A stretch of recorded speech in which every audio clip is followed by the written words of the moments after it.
¿Qué tal? Buenas noches, ¿cómo están? Las últimas encuestas que hemos venido conociendo, previas al inicio de la campaña electoral aquí en Andalucía, sin duda vuelven a dibujar un mapa político abierto en nuestra tierra y un arco parlamentario más colorido que el que tenemos actualmente, donde el morado parece que al final irrumpirá con fuerza en el Parlamento andaluz. Hoy se sienta en el plató de Onda Luz Televisión la mujer que tiene asumida la responsabilidad, al menos lo va a intentar, de propiciar el cambio en Andalucía, encabezando la candidatura de la formación que parece que podría ser la clave a partir del 23 de marzo, anticapitalista, profe, activista en Marea Verde y feminista. Así se define nuestra invitada en su perfil de Twitter, y también hasta hace unos días europarlamentaria de Podemos. Teresa Rodríguez, buenas noches y bienvenida a Onda Luz. Buenas noches, María Luisa, muchas gracias. Teresa, el perfil que se conoce públicamente o el más extendido en los medios, quizás es el de una joven política, militante de la izquierda anticapitalista, activista hasta ciertos extremos que en algunos casos, y quizás hablaremos de ellos, se consideran inaceptables, lo vamos a intentar explicar también, y encima le critican a algunos contraria o crítica con el líder de Podemos, con Pablo Iglesias. Detrás de todo eso sabemos que es usted natural de Rota, que allí nació quizás su activismo antimilitar, y a partir de ahí empezó toda su actividad. ¿Quién es realmente y de dónde viene Teresa Rodríguez? Con todos estos datos que se expresan públicamente. Bueno, Teresa Rodríguez es una mujer de pueblo, de Rota, de la costa, de la bahía de Cádiz, muy vinculada siempre al entorno social en el que le ha tocado vivir. No sé en qué momento, en Rota, desde pequeña, en el instituto, pues siendo delegada de alumnos, implicándome en la defensa de la educación pública en el marco de la enseñanza secundaria, desde el instituto en el que estaba, pues no he podido evitar implicarme en lo que me rodeaba, en lo que yo entendía que eran cosas injustas, en lo que mi madre y mi familia me inculcó como valores humanos, ¿no? Que no eran exactamente tampoco ideología. No vengo de una familia implicada en política en general, pero que luego se trasladaban a la realidad. Yo recuerdo perfectamente las imágenes de la hambruna en Somalia como insoportables durante las comidas, ¿no? Y llegaron cosas, pues yo que sé, como un cómic de Mafalda, o como una canción de Carlos Cano, o con una lección de filosofía en el instituto, y eso fue conformando un poco mi devenir militante, digamos, mi implicación activista en las cosas que me rodeaban y pasaban a mi alrededor. Entonces yo fui estudiante y luché por la educación pública con mis compañeros y compañeras, tratando de montar asociaciones, asambleas y demás. Fui profesora y me impliqué en el movimiento de Marea Verde y también en el ámbito del sindicalismo docente. Como mujer, y estando ya en la universidad, pues descubrí a las mujeres que llevan tanto tiempo luchando por la igualdad, defendiendo la historia de las mujeres que antes que nosotras fueron las pioneras en conseguir derechos para las mujeres, y me impliqué en la lucha feminista. La realidad de la degradación del medio ambiente también me dolía de una forma muy primitiva, y luego fui leyendo y me fui implicando también en el movimiento ecologista. En definitiva, sí me he visto siempre implicada en cosas, ¿no? Mi madre decía, yo entiendo que lo que tú haces está muy bien y es muy justo, pero a mí no me gustaría que fuera tú la que tuviera que estar siempre delante, ¿no? En ese tipo de peleas, pero es una cosa que yo creo que es inevitable, y al que le pasa, pues al que le pasó lo sabe, ¿no? Como decía Lope de Vega del amor, ¿no? De ahí viene Teresa Rodríguez. ¿Y a dónde quiere llegar? Bueno, Teresa Rodríguez ahora mismo adquiere un compromiso serio, que es el de tratar de gestionar la ilusión de la gente. Hay muchísima gente que no ha cogido el camino de resignarse, que no ha cogido el camino de indignarse y no hace nada al respecto, sino que ha cogido el camino de comprometerse y de cambiar la realidad que les rodea, porque es una realidad muy dolorosa en términos sociales, con muchísima gente pasándolo muy mal, y por otro lado es una realidad que desde el punto de vista de la ética política deja mucho que desear. Entonces uno puede hacer dos cosas, o observar la realidad, o implicarse en movilizarse contra esa realidad y plantear alternativas desde la calle, o dar un paso más y tratar de plantear una alternativa en términos de propuesta política, y eso es exactamente lo que estamos haciendo o tratando de hacer en Podemos. Y de lo que vamos a hablar enseguida. ¿Y qué queda en usted, Teresa, de esa joven que algunos sectores en los últimos días han tratado de dibujar como demasiado radical cuando se publicaba que usted participó en aquel asalto hace ya una década aproximadamente en el Rectorado de Sevilla dentro de un grupo que se denominaba Rompepuertas y bueno, se rompieron puertas del siglo XVIII ante eso y ante ese perfil que se pretende dibujar de usted de cierta radicalidad? No sé si queda algo de eso o... Yo creo que algo tenían que buscar de mi trayectoria y bueno, pues como no encontraron,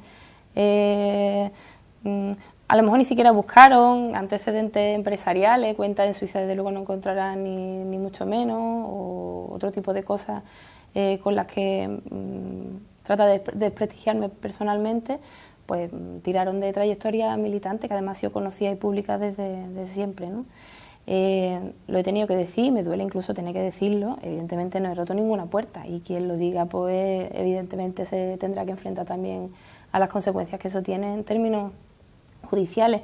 Lo que sí estuve implicada en la lucha contra la privatización de la universidad. Nosotros decíamos entonces que los bancos iban a entrar en la universidad y ni siquiera nos imaginábamos hasta qué punto iban a entrar, que es que tienen la sede en los vestíbulos de las facultades, financian los másteres de los estudiantes que después tienen que pagar con mucha fatiga cuando supuestamente empiezan a integrarse en el mercado laboral, cosa realidad que bueno, pues sabemos hasta qué punto es complicada, ¿no? Es compleja.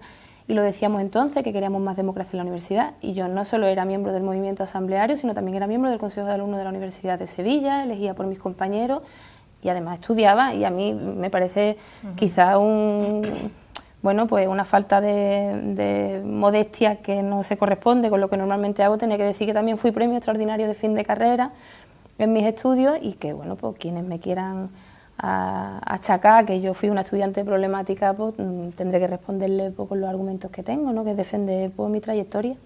¿Eso lo tiene decidido, presentar ese tipo de demandas?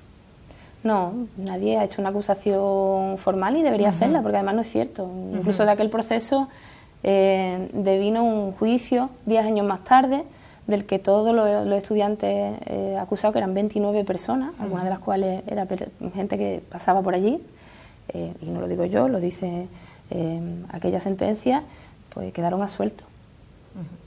Bueno, gaditana de nacimiento, de sentimiento, y además sigue viviendo allí, carnavalera, por supuesto, y con la Semana Santa también tiene usted cierta relación o afinidad, le gustan ciertos aspectos de la Semana Santa, ¿no? Bueno, yo no he sido... Es verdad que con toda esta polémica que por se ha querido claro. generar falsamente sobre que Podemos quiera prohibir la Semana Santa, alguien hacía broma por internet, decía sí, van a prohibir también el olor a adobo en la calle Sierpe, y van a prohibir que se te rice el pelo en la Bahía de Cádiz, en fin, son cosas absurdas, ¿no? Respecto a esto, yo no voy a decir que es que tenga una trayectoria cofrade, soy más bien carnavalera de siempre, pero evidentemente respeto enormemente la Semana Santa. Me parece una cosa que trasciende lo religioso, que tiene que ver también con la expresión cultural y artística de un pueblo, y bueno, he disfrutado de la Semana Santa cuando era más joven en mi pueblo, y ya más recientemente, es verdad, a mí me gusta la música de Semana Santa, y cada vez que lo digo hay gente que se ríe de mí, pero a mí es que me gustan las marchas de Semana Santa. Pero bueno, más allá de eso, más allá de este chascarrillo, lo que sí tiene que quedar claro es que evidentemente nosotros no solo respetamos, sino que fomentamos lo que tiene que ver con los intereses y la cultura del pueblo, de la gente, si se trata de eso, de meter al pueblo en las instituciones, esa es la finalidad, ¿no? Eso a nivel municipal, y cuando llegue el momento de las elecciones municipales y hay una candidatura de agrupación de electores que impulsa Podemos en Sevilla, será momento de hablar y de detallar quizás un poco más en qué sentido se quiere entrar a regularizar la Semana Santa. ¿Por qué decidió Teresa Rodríguez celebrar el Día de Andalucía lejos de donde estaban los focos de interés en la capital andaluza con todos los actos institucionales, y marcharse a Londres a celebrarlo? Bueno, vivimos ahora mismo la oleada migratoria más importante de los últimos 30 años, una oleada migratoria protagonizada por gente joven, pero no solo, cada vez más se incorpora también gente que tiene más de 45 años y no se integra en el mercado laboral. y nos parece tristemente simbólico de la realidad que vivimos hoy en día, ¿no? Se repite el episodio de las maletas que se hacen y de los billetes que se compran de solo ida, de las madres que lloran en los aeropuertos y en las estaciones, y de la gente que además, preparada técnicamente o con título universitario, porque ambos son parte de la generación mejor formada de nuestra Andalucía, se tienen que ir fuera a depositar todo lo que han acumulado, también con fondos públicos, también con el dinero de los contribuyentes. Recuerdo que una de las personas que intervino allí, Juan Carlos, un chico que es investigador, biólogo, y decía, mis padres se partieron las manos para poderme dar unos estudios, los contribuyentes me financiaron las 2 carreras universitarias que tengo hechas, y ahora donde estoy volcando la generación de riqueza es en otro país. Y eso es injusto. A mí me gustaría que eso revirtiera en la misma sociedad que me procuró unos estudios, y se da esa paradoja ahora mismo que nos parece destacable, y nosotros no olvidamos la gente que se tiene que ir cada día, la gente que se tuvo que ir hace 30 años y la gente que se tiene que ir hoy. ¿Es para usted una generación perdida, como se suele decir, la mejor formada pero perdida? No debe serlo, no debe serlo. Y una Andalucía diferente que sea capaz de garantizar el futuro de sus hijos y de sus nietas pasa por recuperar la generación que ahora se tiene que ir por sus fronteras. Gente que puede desarrollar ampliamente un nuevo modelo productivo basado en la investigación, el desarrollo y la innovación, que genere productividad, que genere cosas que se queden aquí, que la riqueza redunde y se reparta en la propia Andalucía, que estos son consignas viejas como el Estatuto de Autonomía, antiguas como el Estatuto de Autonomía, ¿no? Y necesitamos esa generación aquí. Y para nosotros es muy simbólico. Andalucía, queremos una Andalucía a la que merezca la pena volver cuando uno se ha tenido que ir porque no encuentra un futuro, ¿no? Para eso tiene que haber unas propuestas concretas, unas ideas de gobierno, ideas que decía también usted en su perfil de Twitter, y políticos valientes para llevarlas a cabo. En ese sentido, hay 2 ejes fundamentales, creo, en el programa de Podemos para estas autonómicas, basado por un lado en la transparencia y participación y por otro lado en el empleo. En cuanto a la transparencia, ¿qué medidas concretas se plantean? Las propuestas de transparencia y de participación están puestas sobre la mesa porque nosotros entendemos que son la principal vacuna contra la corrupción. Hoy por hoy la corrupción es la segunda preocupación de los andaluces y de las andaluzas, y nosotros entendemos que la mejor forma de evitarlo es generar instituciones que sean ampliamente transparentes, es decir, que sean en primer lugar abiertas esas puertas, abiertos esos cajones, que es la primera intención que tenemos como Podemos para llegar a las instituciones, abrir todo eso, pese a las intenciones del actual gobierno de blindar esa Cámara de Cuentas, ¿no?, hasta el 2017 para que no podamos fiscalizar las cuentas públicas. Y nosotros decimos no solo que las cámaras de cuentas tengan acceso a las cuentas de las administraciones, que los ciudadanos también, o sea, que el dinero que financia las políticas públicas es de todos. ¿Por qué no podemos tener un control exhaustivo, si hoy en día además los medios técnicos lo permiten, de cuáles son los gastos, los concursos públicos que se hacen, que sean todos monitorizados, que sean fácilmente accesibles desde cualquier herramienta informática? La publicitación no solo de los concursos que salen, que se publican, sino también de lo que pasa después de eso, los presupuestos, cómo se ejecutan, ¿no?, esos presupuestos ejecutados, los movimientos de las cuentas corrientes de las consejerías, ¿por qué no hacerlos públicos? Para que uno, igual que accede a su cuenta corriente, pueda acceder a esas otras, ¿no? Son mecanismos sencillos y que evitarían en alto grado que hubiera esa comodidad con la cual los políticos en Andalucía han gestionado las ayudas públicas a la formación, por ejemplo, o los ERE, ¿no? ¿Qué grado de comodidad, de patrimonialización de las instituciones tiene que haber para que alguien meta un familiar en un ERE de una empresa, o para que alguien facilite a la empresa de un amigo un concurso para unos cursos de formación para parados, ¿no? Pues eso significa que algo ha estado mal, que no es un problema de manzanas podridas, de gente que hace mal las cosas, que también, y tendrán que pagar ante la justicia, que deberá ser independiente, hacer su trabajo, haya campaña o no haya campaña, y tener los medios suficientes, por lo que a la comunidad autónoma le compete para desarrollar su trabajo. Sino también cambiar el cesto, hacerlo un cesto transparente, para que si hay manzanas podridas las veamos inmediatamente y para que además no se puedan pudrir ninguna más, ¿no? Ha dicho usted lo de la justicia con cierto tono. No sé si considera que ahora mismo la justicia no actúa de manera independiente. No, me refería a que ante las determinadas peticiones que se hacen de que la justicia no haga su trabajo con la misma diligencia cuando estamos en campaña, o a que espere a que acabe la campaña para hacer su trabajo, pues me parece una mala solución, una cosa que es incuestionable, la necesidad de una división de poderes, y la justicia tendrá que funcionar, haya elecciones, haya campaña, o llueva o truene, ¿no? Ante las acusaciones que se vierten contra ustedes en cuanto precisamente a la transparencia, falta de transparencia, por ejemplo, con lo sucedido o con la beca de Rejón o con el tema de Monedero, incluso en los propios procesos de designación, en este caso de candidatura, que algunos critican que venga dirigida desde arriba. Ante eso... Nosotros siempre podemos mejorar, y de hecho que se nos mida con una regla más rigurosa que a los demás nos hace ser mejores personas y mejor organización. Lo que nadie podrá demostrar nunca es que Podemos se ha financiado de ninguna forma ilícita, que Podemos haya gestionado mal nada que tenga que ver con fondos públicos. De hecho, tenemos la página de transparencia más clara de todas las organizaciones políticas, y eso lo puede ver cualquier ciudadano que se meta ahora mismo en nuestro portal de transparencia, donde se publica hasta dónde va cada céntimo que recaudamos de la gente que pone su aportación a nuestra organización y a nuestra campaña, que por cierto no se va a financiar con los bancos, porque entendemos que no tenemos que tejer legitimidades con los bancos sino con los ciudadanos. Y allí podrán ver, además, fíjate, acabamos de publicar la declaración de bienes de todos los miembros del Consejo Ciudadano. No hay ningún partido que publique las declaraciones de bienes de los cargos internos. Se publican cuando las instituciones lo demandan, pero no de todos los cargos internos. Los ataques que nos puedan hacer es resultado de dos cosas. Una primera cosa es nuestra transparencia. Nadie ha hecho una investigación periodística concienzuda, sino que directamente han ido a nuestra página de transparencia y han intentado... pues han intentado deslegitimarnos. Y la segunda tiene que ver con las ganas que nos tienen, y yo lo entiendo, porque cuando el suelo se mueve bajo los pies de quienes llevan mucho tiempo muy tranquilos, pues lo normal es que ataquen, ¿no? Y llega usted a la política, al ejercicio de la política en primera fila, empeñada en no cobrar más de lo que ha venido usted cobrando en el ejercicio de su profesión como docente.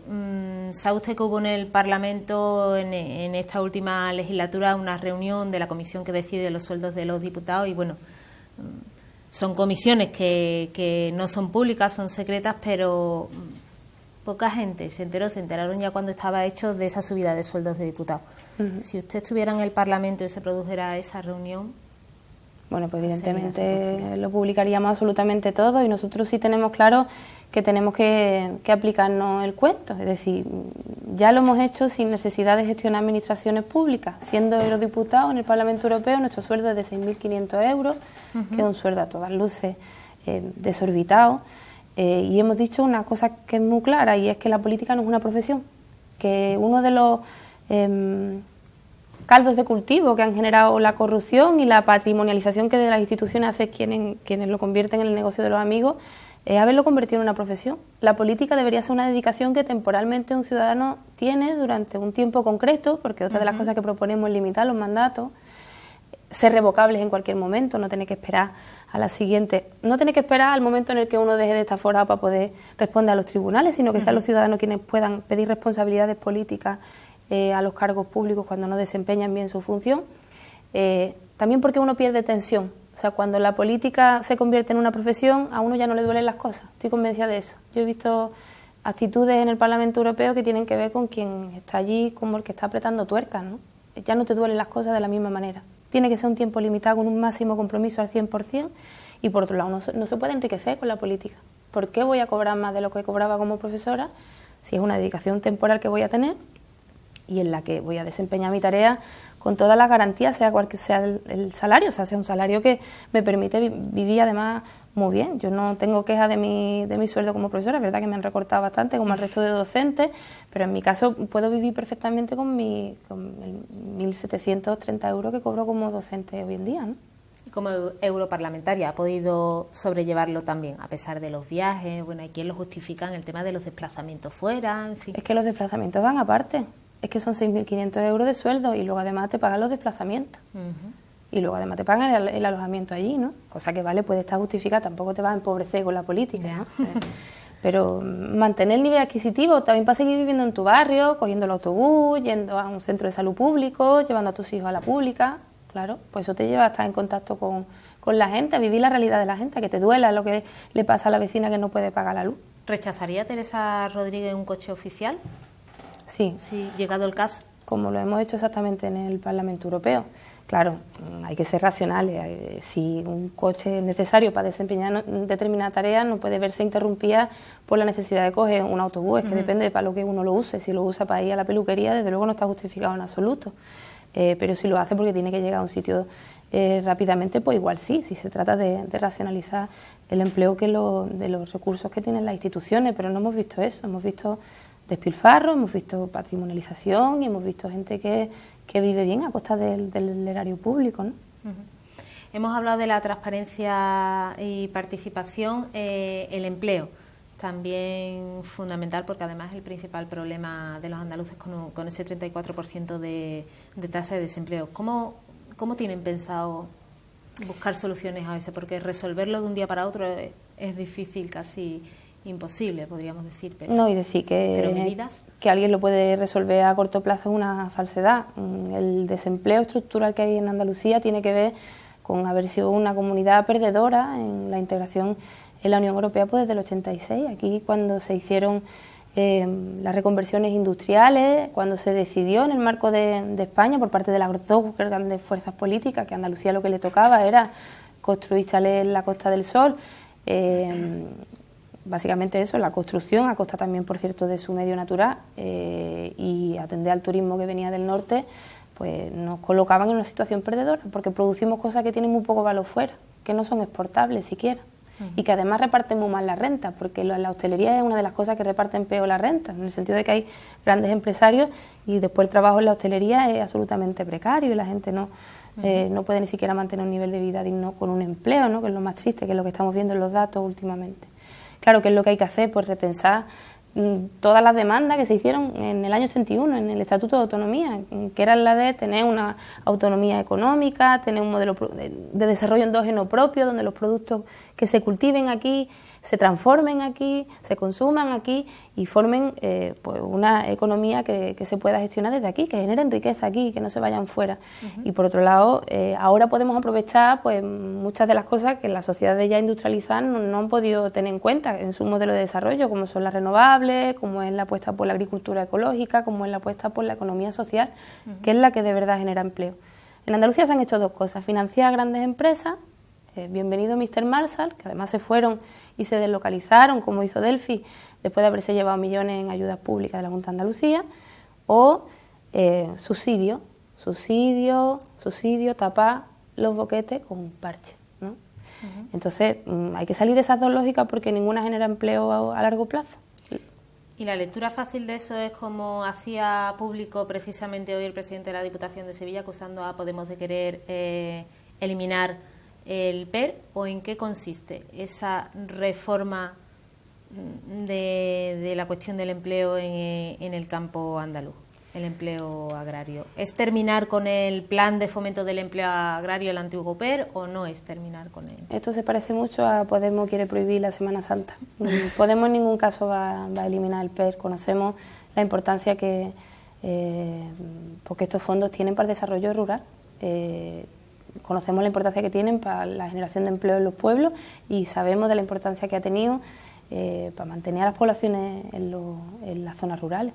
Lo que sí decimos que la gestión de las ayudas del PER tienen que ser más transparentes, y eso es algo que conoce cualquier persona que vive en una zona rural, y es que las ayudas del PER en muchos casos se gestionan de forma poco transparente y se les dan siempre a los mismos, y hay algunos que nunca las tienen y que nunca acceden a esos puestos. Entonces decimos bolsas públicas y transparentes para gestionar los fondos del plan del PER, en este caso, ¿no? Del plan de fomento del empleo agrícola, ¿no? Que es como se llama ahora. Bolsas públicas de empleo. Sí, para gestionar el PER, que no necesariamente se hace en todos los municipios y que precisamente los ayuntamientos socialistas no son los más destacados en publicar las ayudas del PER y en hacer convocatorias públicas para gestionarlas. Y luego, por otro lado, otra cosa bastante lamentable, que la Diputación Provincial de Sevilla utilice sus propios medios de prensa, en este caso la nota de prensa salida de la propia Diputación, para atacar políticamente a sus contrincantes en un periodo electoral, ¿no? Educación también, señora Rodríguez, fundamental en Andalucía, sí. Y usted es docente de profesión y sabe de los problemas que tiene el sistema. Sin duda. ¿Por dónde habría que empezar? Bueno, la escuela pública andaluza yo creo que es uno de los grandes logros de la sociedad andaluza. eso hay que decirlo y es importantísimo, igual que el sistema sanitario.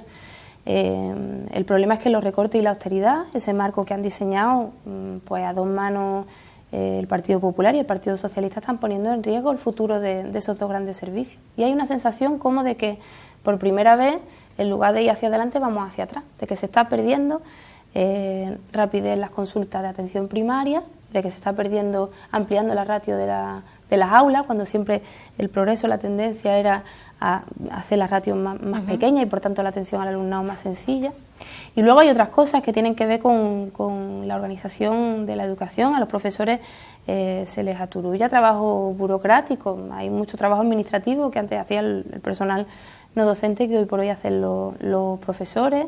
La ampliación del horario docente ha provocado que en muchos casos los profesores estén muy estresados, no puedan atender a la diversidad del alumnado que tienen en las aulas. Los recortes han hecho mucho daño en la escuela. Y luego hay otra cosa que, pese a que el Partido Socialista presume de la educación y la sanidad como espacios salvaguardados respecto a los recortes en el resto de España, pues que seguimos teniendo el gasto por paciente y por alumno más bajo del conjunto de España, ¿no?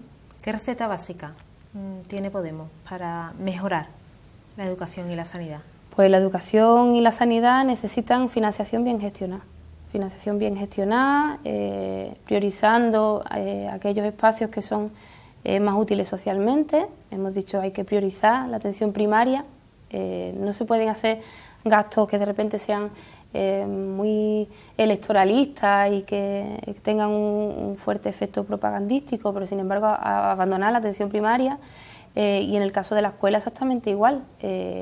Ha habido muchos planes educativos que mal gestionados y mal evaluados lo que han generado es una inversión básicamente en proyectos electoralistas. Hace falta el día a día, la cotidianidad, los planes de compensatoria en la escuela, los proyectos de innovación, las comunidades de aprendizaje, esas cosas que hacen las comunidades educativas de los centros con mucho voluntarismo y con muy poca ayuda y que deberían poder extenderse al resto del territorio.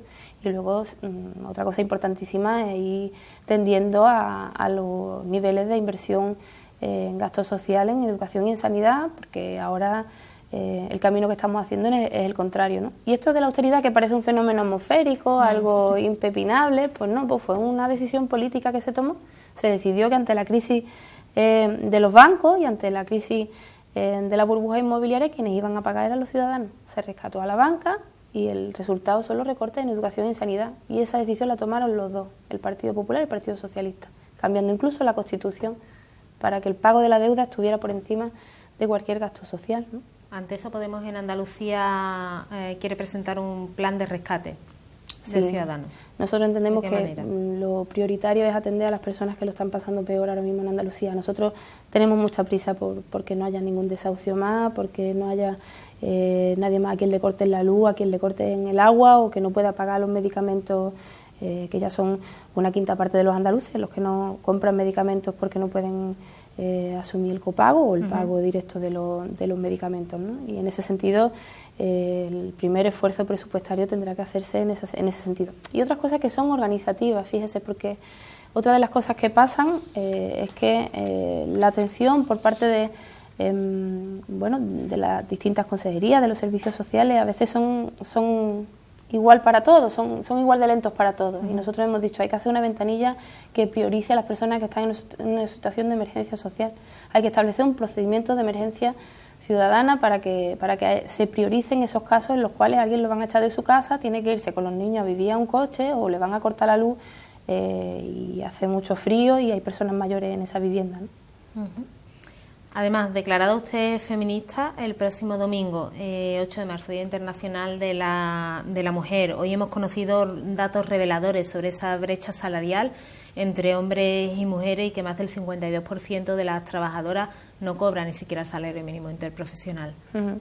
La situación de las mujeres era más vulnerable antes de la crisis, pero la crisis y las medidas que se han tomado políticas después han afectado doblemente a las mujeres. Uno, porque su integración en el mercado laboral ha sido siempre por una integración de segunda. Si las pioneras del feminismo supieran que integrarse en el mercado laboral hoy en día era una doble presencia y ausencia en el mundo laboral, es decir, que una por trabajar no se iba a liberar de las tareas de cuidado de los familiares, de los abuelos, de las parejas, de los niños, porque no hay servicios sociales suficientes, educación, sanidad y dependencia que atiendan a las necesidades de las personas con autonomía restringida, pues se echarían las manos a la cabeza, ¿no? Lo que ha pasado es que las mujeres tienen la doble jornada, y la doble jornada que justifica además en el ámbito laboral, gracias también a las reformas laborales que se han hecho, pues que suframos más la parcialidad. Con la excusa de la conciliación, pues el 80% de los contratos a tiempo parcial son de mujeres. Y además se ha puesto esa excusa de que las mujeres que siguen teniendo que estar en casa, ¿no? Los recortes sociales también afectan más a las mujeres, porque las mujeres son las principales demandantes de los servicios sociales, porque se hacen cargo de las familias cuando las cosas van mal. Por otro lado, está sobre representar en el sector público. ¿Desde la Junta para contrarrestar toda esa situación? Se tiene que hacer algo, se tiene que implementar una perspectiva de género en absolutamente toda la normativa que se hace. Nosotros en nuestro programa hemos establecido que todas las políticas que se hagan tienen que tener en cuenta el impacto de género, tienen que tener en cuenta esa desigualdad previa para tratar de compensarla, y eso tiene que ver tanto con los eso está regulado por ley y planes educativos. El problema es que a lo mejor no se aplica, no claro. lo sé. A lo mejor eso tiene que ir acompañado, por ejemplo, de que en el ámbito laboral se fortalezca más la inspección de trabajo para asegurar que no se producen situaciones de indefensión por parte de las mujeres. Eso tiene que ver también con reforzar los servicios sociales, la sanidad y la educación. Si es que apostar por servicios sociales, apostar por una mujer que pueda tener tiempo libre, que no tenga que tener esa doble jornada, ¿no? Uh-huh. En un ámbito un poquito más político, señora Rodríguez, según las encuestas, bueno, ya no se discuten las posibilidades de que Podemos entre en el Parlamento de Andalucía, e incluso entra bastante por delante de la que hasta ahora había sido la tercera fuerza política, que es Izquierda Unida. ¿Se dan ustedes satisfechos con estos datos que conocemos estos días? ¿Se lo esperaban? ¿No se lo esperaban? Las encuestas son muy desiguales. Y además cualquier encuesta que quiera hacer un diagnóstico exacto de lo que va a ocurrir creo que se equivoca, porque el panorama es convulso, es como intentar hacer una fotografía en un terremoto, ¿no? Y lo que hay es un terremoto de legitimidad de las dos grandes fuerzas políticas, y en esa brecha que se abre entre la ciudadanía y el bipartidismo, porque eso sí es una realidad estadística desde las europeas hasta aquí, la caída del bipartidismo, ese es el gran dato, la gran tendencia. Pues salen muchas cosas, muchas propuestas diferentes, se abre el escenario político electoral. Entonces, nosotros somos cautos siempre con las encuestas, cuando nos dan primera fuerza y cuando nos dan tercera fuerza. Y por otro lado, ahora mismo lo que estamos es más preocupados de proponer las alternativas que sirvan. O sea, nosotros nos presentamos a las elecciones con la conciencia, con la seriedad y con el dolor de espalda correspondiente que supone entender que a uno le puede tocar gestionar la vida pública de los andaluces y las andaluzas. ¿Dispuestos a gobernar? Por supuesto que estamos dispuestos a gobernar. Uh-huh. ¿A cualquier precio? No sé. Bueno, gobernaremos si los andaluces y las andaluzas entienden que somos una alternativa, ¿no? Que somos una solución, o que proponemos soluciones que son aceptables, que podemos suponer un saneamiento de las instituciones públicas, que podemos traer para Andalucía una esperanza de futuro. Depende evidentemente de la gente, ¿no?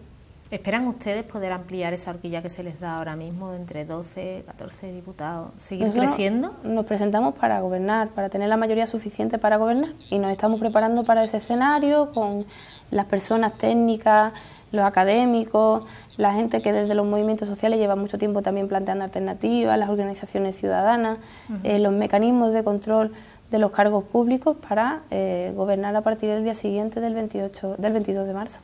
Si no pudieran y tuvieran que prestar su apoyo, y pregunta al final obligada al tema de los pactos, ¿se sienten más cerca de poder apoyar a Susana Díaz, más cerca de poder apoyar a Juanma Moreno, aunque ambos niegan que pactasen, que pudieran llegar a pactar con ustedes? ¿De quién se sienten más cerca?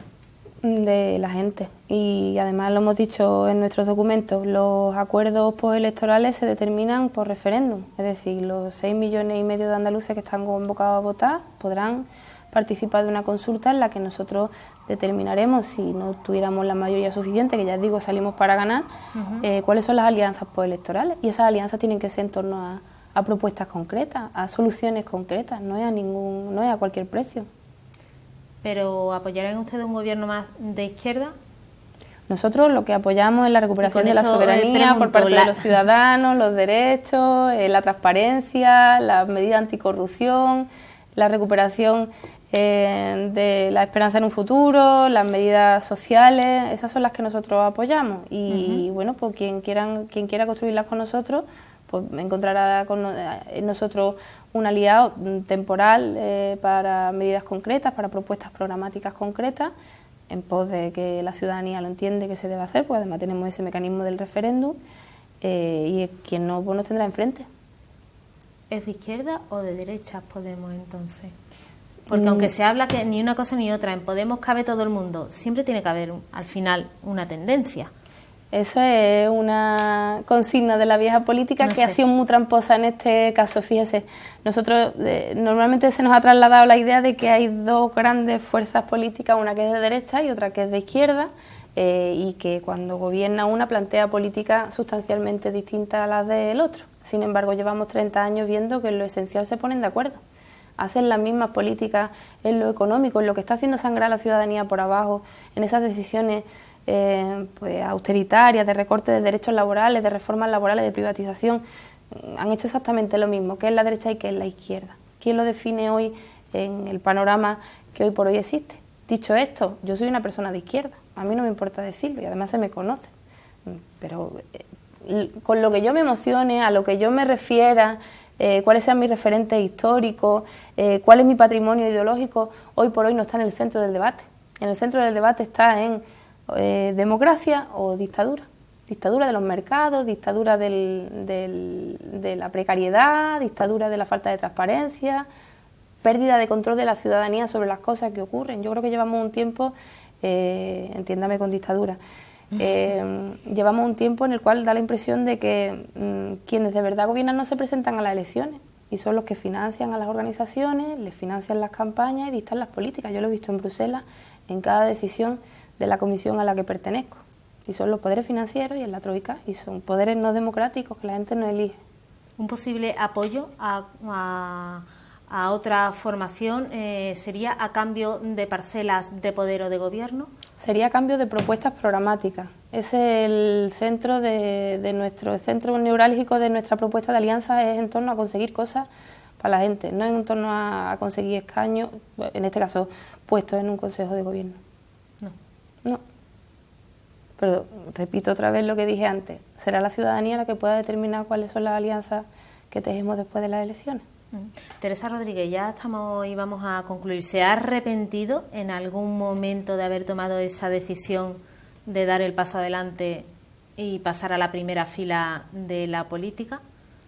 No, porque yo llevo haciendo política toda la vida. Es decir, que ahora me postule o que recientemente haya sido diputada en el Parlamento Europeo no me hace una persona diferente a la que era antes. O sea, si antes estaba en su momento estuve en el Consejo Escolar de mi centro o estuve en la Asamblea de Barrio o en la agrupación de defensa del derecho a la vivienda y luego he sido diputada en el Parlamento Europeo, para mí es una cuestión de continuidad. Evidentemente el puesto para el que me postulo ahora supone una mayor responsabilidad en la que invertiré el 100% de lo que yo soy durante un tiempo limitado, porque además más de ese tiempo limitado no se puede invertir el 100% de lo que uno es.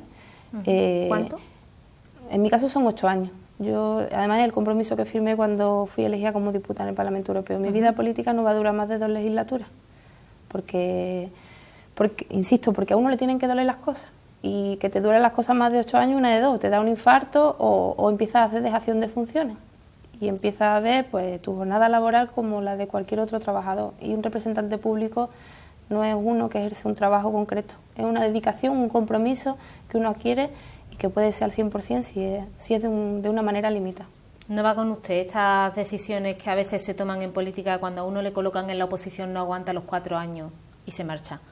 No, yo creo que se puede hacer un buen trabajo desde muchos espacios diferentes en términos políticos. Ya digo, yo llevo haciendo política desde hace muchísimos años, compatibilizando mi trabajo con el hacer política y el compromiso social y político, y me ha parecido igual de importante, bueno, que mi cargo en el Parlamento Europeo y ahora evidentemente el gestionar la vida pública de los andaluces es la responsabilidad que le supone a una presidenta, es un cambio cualitativo, pero creo que se puede hacer política desde muchos sitios y todos son importantes.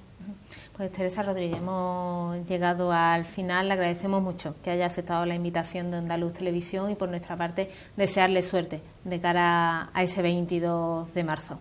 Muchísimas gracias. Gracias a ustedes también por habernos seguido un día más. Mañana regresamos, como siempre, con más noticias. Buenas noches.